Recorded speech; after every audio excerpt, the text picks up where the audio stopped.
Okay, तो आज अपन metals and non metals में आगे बढ़ते हैं।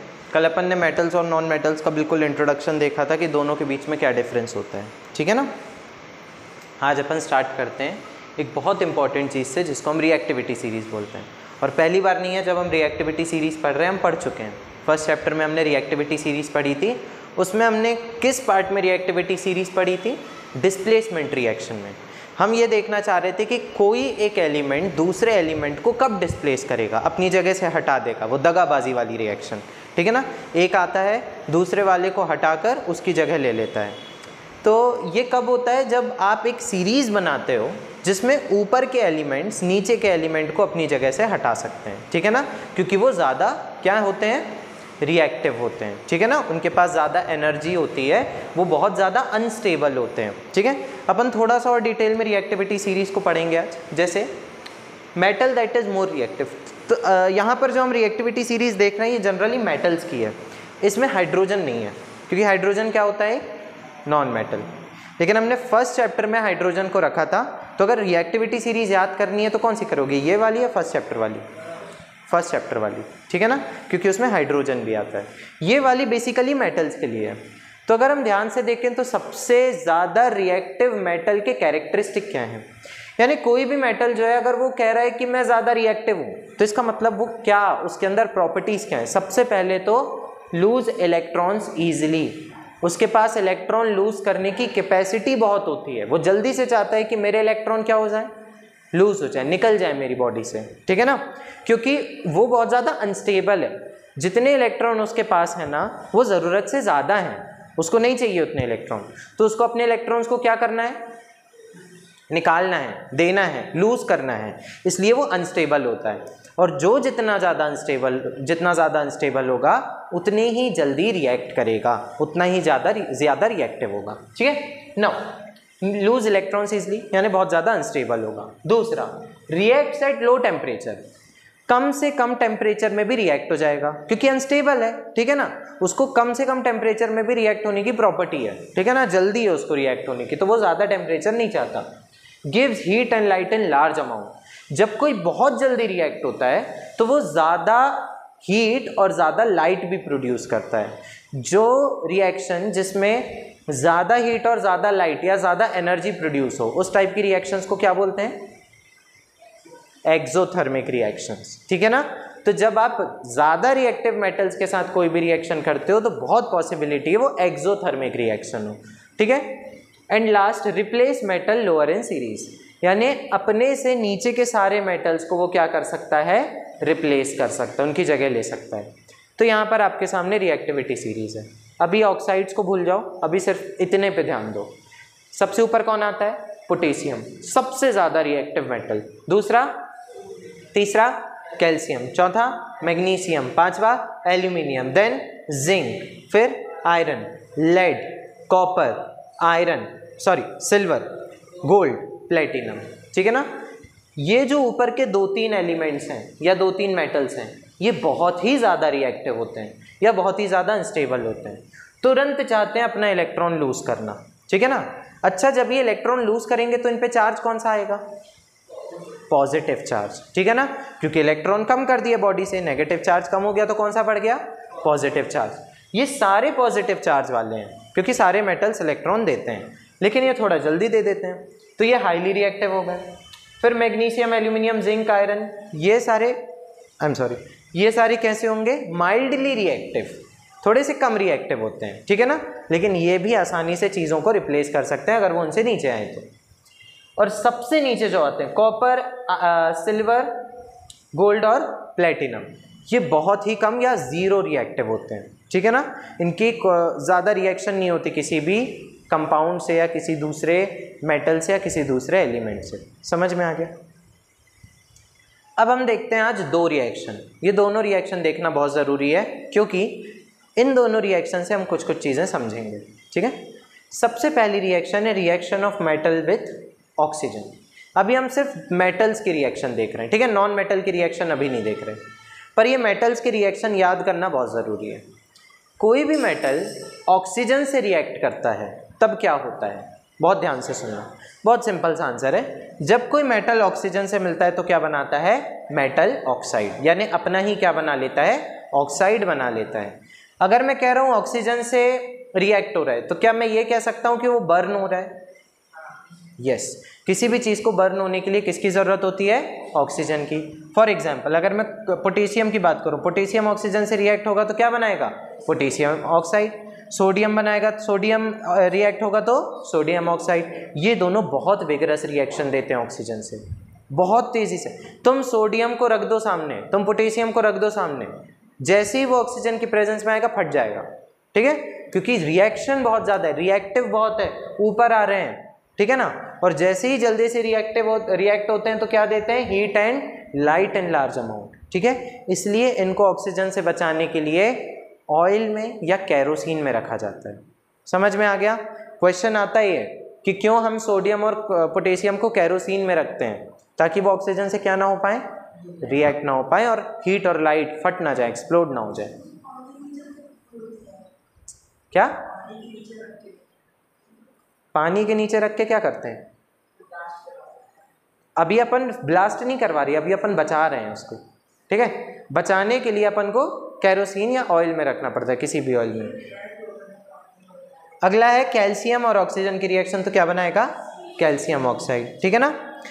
अब याद रखो, जितने भी मेटल ऑक्साइड होते हैं, ये बहुत इंपॉर्टेंट लाइन है, जितने भी मेटल ऑक्साइड होते हैं वो सारे किस नेचर के होते हैं? बेसिक नेचर के, यानी वो एक क्या बन जाते हैं? बेस बन जाते हैं। इसका मतलब ये बहुत इंपॉर्टेंट बॉक्स है, अगर मैं किसी एसिड से किसी मेटल ऑक्साइड की रिएक्शन कराऊं तो क्या बन जाता है? Salt, salt plus water. Salt plus water कब बनता है? जब आप किसी एसिड को एक बेस के साथ मिलाते हो। इस रिएक्शन को क्या बोलते हैं? Neutralisation reaction. न्यूट्रलाइज हो जाते हैं। तो जब मैं किसी एसिड को मेटल ऑक्साइड से मिला रहा हूं, अब चूंकि मेटल ऑक्साइड कौन से नेचर का है? बेसिक नेचर का, तो वो मिलके क्या बना देंगे? सॉल्ट और वाटर। समझ में आ गया? ठीक है। एक्टिविटी थी कल अपन ने देखा था 3.7 आई थिंक, एक एक्टिविटी है जिसमें आपसे बोला जा रहा है कि जब आप मैग्नीशियम रिबन को जलाते हो, जब आप मैग्नीशियम रिबन को जलाओगे तो किसके साथ रिएक्ट कराओगे उसको? ऑक्सीजन। तो वो क्या बना देगा? Magnesium oxide. समझ में आ गया? ठीक है। अब कहा कि जब उस मैग्नीशियम ऑक्साइड को आप पानी वानी मिलाओगे और उसमें लिटमस पेपर डालोगे, ठीक है, या ऐसा कुछ थी रिएक्टिव उसमें एक्सपेरिमेंट में, तो लिटमस पेपर में क्या चेंज आएगा? क्यों नहीं आएगा? रेड लिटमस पेपर ब्लू हो जाएगा, क्योंकि कोई भी मेटल ऑक्साइड किस नेचर का होता है? बेसिक नेचर का। समझ में आ गया? वो जो मेटल ऑक्साइड है वो आपके रेड लिटमस को ब्लू कर सकता है, क्योंकि वो बेसिक नेचर का होता है। क्लियर?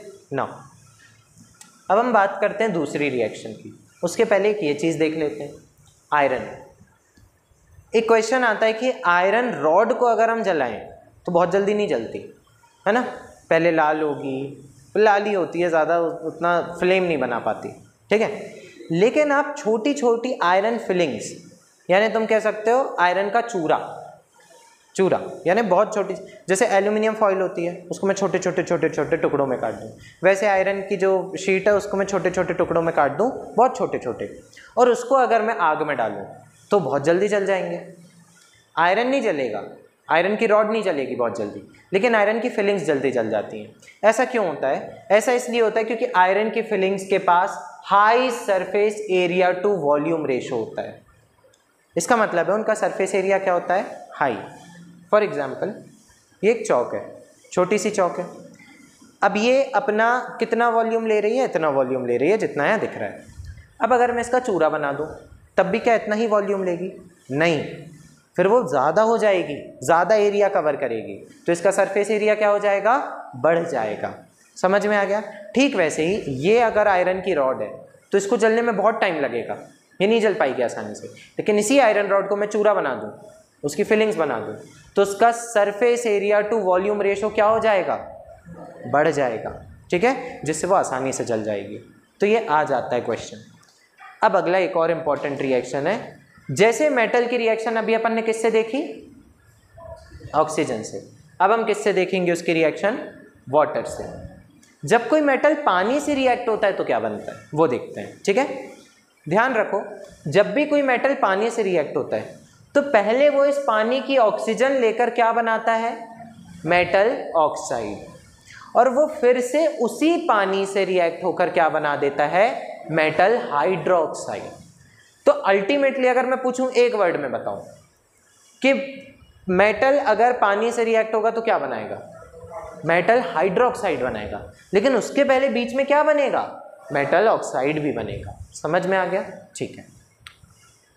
अब जैसे मैं एग्जांपल देता हूं, सोडियम और वाटर, सोडियम और वाटर की रिएक्शन हुई तो सोडियम हाइड्रोक्साइड बन गया, समझ आया। लेकिन बीच में क्या बना था, सोडियम ऑक्साइड बना था बीच में, फिर उसके बाद वापस से पानी से रिएक्ट होकर वो क्या बनाता है, सोडियम हाइड्रोक्साइड। जब आप किसी भी मेटल को पानी से रिएक्ट कराते हो तो दो चीजें और होती हैं। पहला, कौन सी गैस बनती है, हाइड्रोजन गैस। दूसरा, क्या निकलती है, हीट। समझ में आ गया, याद रखना। तो whenever a metal reacts with water, metal hydroxide is formed along with which gas, hydrogen gas and heat, ठीक है। सेम पोटेशियम को जब मैं वाटर से रिएक्ट कराता हूं तो पोटेशियम हाइड्रोक्साइड, K2O नहीं, K2O गलत लिखा, क्या बनेगा, K2O तो पोटेशियम ऑक्साइड है,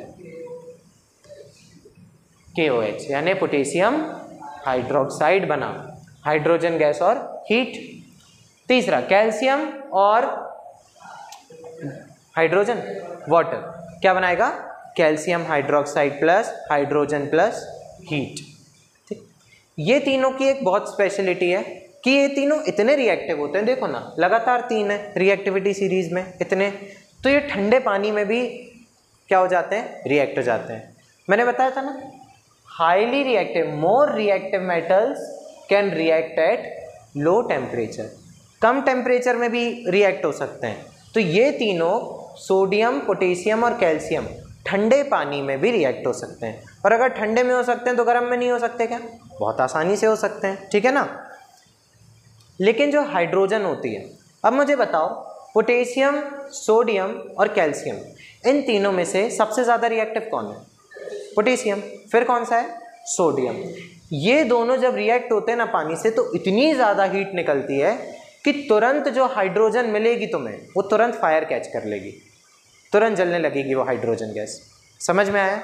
इसीलिए जैसे ही तुम सोडियम को या पोटेशियम को पानी में डालते हो फट जाता है, तुरंत हीट निकलती है, तुरंत लाइट निकलती है। क्यों, क्योंकि उसकी जो हाइड्रोजन गैस है वो किसके कांटेक्ट में आ गई, हीट के, और जल गई। समझ में आ गया, ये रिएक्शन होती है उसमें। लेकिन जो कैल्शियम की हाइड्रोजन होती है वो बहुत आसानी से आग नहीं पकड़ती, ठीक है। जब तुम चूने में पानी मिलाओगे तो वो पानी गर्म हो जाएगा लेकिन आग नहीं पकड़ेगा। क्यों, क्योंकि उसमें क्या नहीं निकलती, बहुत ज़्यादा हीट नहीं निकलती, ठीक है। तो hydrogen of sodium and potassium plus water catches fire easily, है ना। और मतलब जब पानी के साथ मिलाओगे, और हाइड्रोजन ऑफ कैल्शियम वो क्या करेगा, do not catch fire easily, क्योंकि क्या कम निकलती है, हीट। नेक्स्ट, मैग्नीशियम को जब तुम पानी में मिलाओगे तो वही बनेगा, क्या बनेगा, magnesium hydroxide plus hydrogen plus heat. लेकिन इसकी एक शर्त है, ये कभी ठंडे पानी से रिएक्शन नहीं करती। अब ठंडे पानी में ये रिएक्शन नहीं कर पाओगे क्योंकि मैग्नीशियम थोड़ा और कम रिएक्टिव है, तो वो हमेशा कैसे पानी में रिएक्ट होगा, गर्म पानी में, हॉट वाटर में। समझ आ गया। लेकिन ये तीनों ठंडे में भी कर सकते हैं और गर्म में भी।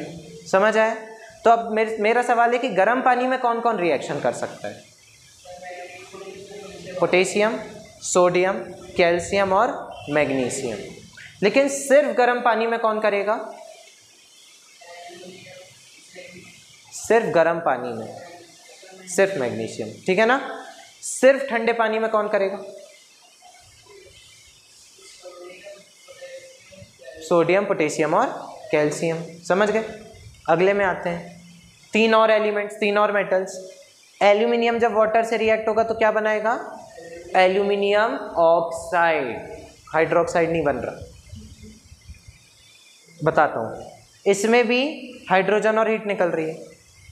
जिंक की बात करें, वो भी पानी से रिएक्ट हुआ तो भी उसने क्या बनाया, जिंक ऑक्साइड, हाइड्रोजन और पानी, हाइड्रोजन और हीट। आयरन जब पानी से रिएक्ट हुआ तो भी उसने बनाया आयरन ऑक्साइड, हाइड्रोजन और हीट। ये तीनों क्या नहीं बना पा रहे हैं, हाइड्रोक्साइड। क्यों नहीं बना पा रहे, रिएक्टिविटी कम है। इतने कम रिएक्टिव हैं कि पानी से प्रॉपरली रिएक्ट ही नहीं कर पाते। समझ आया? इसलिए कौन सी स्टेज पर नहीं पहुंच पाते, हाइड्रोक्साइड वाली स्टेज पे, यहीं रुक जाते हैं वो। समझ में आ गया? ठीक है। और उसमें भी इनकी शर्त है कि हम ठंडे या गर्म पानी से रिएक्ट नहीं होंगे, हमें क्या चाहिए, स्टीम। स्टीम यानी भाप, यानी और ज़्यादा टेम्परेचर या कम टेम्परेचर, ज़्यादा। तुम मुझे बताओ 100 डिग्री सेल्सियस का पानी रख दूं मैं या 100 डिग्री सेल्सियस की भाप रख दूं, ज़्यादा गर्म क्या लगेगा, पानी, भाप लगेगी। 100 डिग्री सेल्सियस की भाप 100 डिग्री सेल्सियस के पानी से ज़्यादा गर्म होती है। तुम कभी ऐसा करके मत देखना, बट कभी तुम्हारे साथ ऐसा हुआ, भाप ले रहे हो, ठीक है ना, पानी को टच कर लो उंगली से, थोड़ा बहुत सह सकते हो, लेकिन भाप जब मुंह पे लगती है तो सह नहीं पाते। ऐसा क्यों होता है, मुझे इसका रीज़न बताओ। एकदम से नहीं, अपन को साइंस वाला आंसर देना है। मुझे बताओ, एक भाप उसी टेम्परेचर के पानी से ज़्यादा गर्म क्यों होती है? Exactly, kinetic energy. पानी के मॉलिक्यूल्स जो हैं वो कौन से फॉर्म में है, लिक्विड फॉर्म में, ठीक है। उनके बीच में स्पेस ज़्यादा है क्या, नहीं, तो ज़्यादा चल भी नहीं सकते। लेकिन भाप के मॉलिक्यूल्स या भाप के पार्टिकल्स, उनके बीच में स्पेस क्या है, ज़्यादा, क्योंकि वो किस फॉर्म में है, गैस। तो उनके बीच में इतनी स्पेस है तो भागते बहुत तेज़ हैं, और जितना ज़्यादा काइनेटिक एनर्जी होगी उतनी ज़्यादा हीट प्रोड्यूस करेंगे वो। समझ में आया? मैं एक एग्जाम्पल दे रहा हूँ 100 डिग्री सेल्सियस का, ठीक है ना। एक और क्वेश्चन आता है, ठीक है। 0 डिग्री सेल्सियस का पानी ज़्यादा ठंडा होता है या 0 डिग्री सेल्सियस की बर्फ? क्यों बर्फ, क्यों? तो उससे क्या होगा, अगर उसके मॉलिक्यूल्स पैक हैं तो काइनेटिक एनर्जी से तुम ये कैसे बोल सकते हो कि ठंडा तुम्हें ज़्यादा लगेगा? यहाँ पर बात आती है लेटेंट हीट की। 9th क्लास में अपन ने पढ़ा था। क्या होता है, तुम्हें कोई भी चीज़ कब ठंडी लगती है? वाह, क्या आंसर है, जब हम उसको छूते हैं। नहीं, तुम्हारा आंसर लगभग सही है। हाँ, तुम क्या कह रहे हो, जब हमारी बॉडी की क्या ले ले वो हीट, ठीक है। अब जब 0 डिग्री सेल्सियस की बर्फ है, वो कौन से स्टेट में है, सॉलिड स्टेट में, ठीक है ना। तो जब वो सॉलिड स्टेट में होती है तो जब उसको, जैसे तुमने उसको छुआ तो उसने क्या ले ली, तुम्हारी बॉडी की हीट ले ली। क्यों ले ली?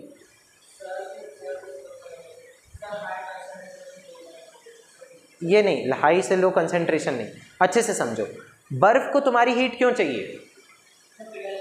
पिघलने के लिए, यानी कौन से स्टेट में जाने के लिए, लिक्विड स्टेट में। तो तुरंत तुम्हारी बॉडी की हीट लेगा, तुरंत लेगा तो तुम्हारी बॉडी को कैसा फील होगा, ठंडा ठंडा। लेकिन 0 डिग्री सेल्सियस के पानी को तुम्हारी बॉडी की हीट क्यों ही चाहिए? जो पहले से लिक्विड है, क्या वो दूसरे स्टेट में जाना चाहेगा? 0 डिग्री सेल्सियस में क्या लिक्विड वेपर में चेंज होगा? नहीं होगा, गैस में चेंज नहीं होगा। इसलिए उसको तुम्हारी बॉडी की हीट की भी ज़रूरत नहीं होगी उतनी, लेटेंट हीट की। इसको बोलते हैं लेटेंट हीट ऑफ फ्यूजन। क्या? हाँ, बर्फ ही ज़्यादा ठंडी। बात सिर्फ ये नहीं होती कि क्या लगेगा, बात ये भी होनी चाहिए कि क्यों लगेगा, ठीक है। तो स्टीम की ज़रूरत होती है इनको, ठीक है ना, क्योंकि स्टीम के पास एनर्जी ज़्यादा है, इनको ज़्यादा एनर्जी चाहिए रिएक्ट होने के लिए। अगर तुमने इनको ठंडे या गर्म पानी में डाल दिया तो भी वो रिएक्ट नहीं होंगे। Now, lead, copper, silver, gold और प्लेटिनम, ये रिएक्ट ही नहीं होते पानी से, किसी काम के नहीं है। सबसे ज़्यादा काम के हैं, बर्तन जो बनाए जाते हैं क्या प्योर आयरन के, क्या प्योर किसी भी मेटल के बनाए जाते हैं? कभी नहीं, क्योंकि वो जल्दी कोरोड हो जाएंगे। जब तुम कोई बर्तन बनाते हो तो किसके बनाते हो? स्टील। स्टील कोई एलिमेंट है क्या? स्टील एक अलॉय है, 2-3 चीज़ों को मिलके बनाते हैं, ठीक है ना? निकेल, क्रोमियम, आयरन, इन सबको मिलके बनाते हैं। हाँ, क्रोमियम है यहाँ पे, निकेल, क्रोमियम, आयरन, ठीक है ना? इन एलिमेंट्स को, इन मेटल्स को मिला के स्टील बनता है। और जब ये बन जाता है तो उसकी रिएक्टिविटी क्या हो जाती है? कम हो जाती है, तो वो जल्दी से जंग भी नहीं लगता। इसलिए स्टील को जनरली हम बोलते हैं स्टेनलेस स्टील, यानी स्टेन ना लगे उसमें, स्टील कभी कोरोड नहीं होता। कॉपर के लेकिन अपन प्योर बर्तन यूज कर सकते हैं। क्यों? क्योंकि उसकी रिएक्टिविटी ही क्या है? कम। तुम उसमें कितना भी पानी पीते रहो, वो पानी के साथ रिएक्ट ही नहीं करेगा। जितनी भी ज्वेलरी होती हैं सिल्वर और गोल्ड की क्यों होती हैं? कॉपर ग्रीन पानी से नहीं पड़ता, किससे पड़ता है? Carbon dioxide. हाँ, ठीक है ना? Copper carbonate, copper carbonate green colour का होता है। स्टैचू ऑफ लिबर्टी बहुत अच्छा एग्जाम्पल है। कॉपर का था पीले कलर का, जब भेजा गया था अमेरिका में गिफ्ट के तौर पे, हरा हो गया, ठीक है, कार्बन डाइऑक्साइड की रिएक्शन में। लेकिन कॉपर को हम पानी से रिएक्ट कराएं तो नहीं होगा रिएक्ट, ठीक है? वैसे भी प्योर कॉपर के भी बर्तन यूज़ नहीं होते, सीधी सी बात है, ठीक है ना? वरना वो भी हरे पड़ जाएं।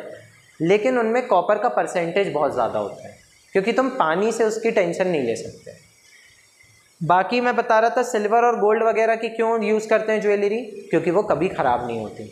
चाहे ऑक्सीजन की बात करें, चाहे पानी की बात करें, सिल्वर टाइम के साथ थोड़ा काला पड़ने लगता है। क्यों? क्योंकि सिल्वर गोल्ड से थोड़ा सा कम रिएक्टिव है, ठीक है ना? लेकिन तुम अगर प्योर सिल्वर की ज्वेलरी लेते हो तो वो बहुत समय तक चलती है। जैसे ये मेरी रिंग है, ठीक है ना? करोड़ों बार हाथ धोए होंगे मैंने, ठीक है, लेकिन आज तक काली नहीं पड़ी। और कितने साल हो गए इसको? 8 साल। हाँ, 8 साल। 8 साल में इसमें इतना सा भी निशान नहीं आया काले का। समझ रहे हो ना? तो जो सिल्वर काला पड़ रहा है यानी कि वो प्योर नहीं है, 100% प्योर नहीं है। समझ में आ गया? अब यहाँ पर एक रिएक्टिविटी सीरीज दी है मैंने छोटी सी। वाटर के साथ सबसे ज़्यादा रिएक्टिव कौन होता है? पोटेशियम, फिर सोडियम, फिर कैल्शियम, फिर मैग्नीशियम। ये आ सकता है, एमसीक्यू वगैरह में आ जाता है। समझ में आया? तो आज हमने 2 रिएक्शन पढ़ी मेटल्स की। पहले मेटल किसके साथ? ऑक्सीजन। दूसरा वाटर। कोल्ड में कौन होगा, हॉट में कौन होगा, स्टीम में कौन होगा, याद रखना। और कौन बिल्कुल नहीं होगा, ये भी। ये सारे ऑक्साइड्स हैं जो बनेंगे, ठीक है ना? मेटल जब ऑक्सीजन के साथ रिएक्ट होगा, ठीक है? और ये याद रखना, बहुत इंपॉर्टेंट है ये। कोई भी मेटल ऑक्साइड, उसका क्या नेचर होता है? Basic nature. एसिड और मेटल ऑक्साइड को मिलाओगे तो क्या बन जाएगा? ठीक है, कौन सी रिएक्शन होगी? न्यूट्रलाइजेशन। ठीक है, इसके आगे कल करेंगे।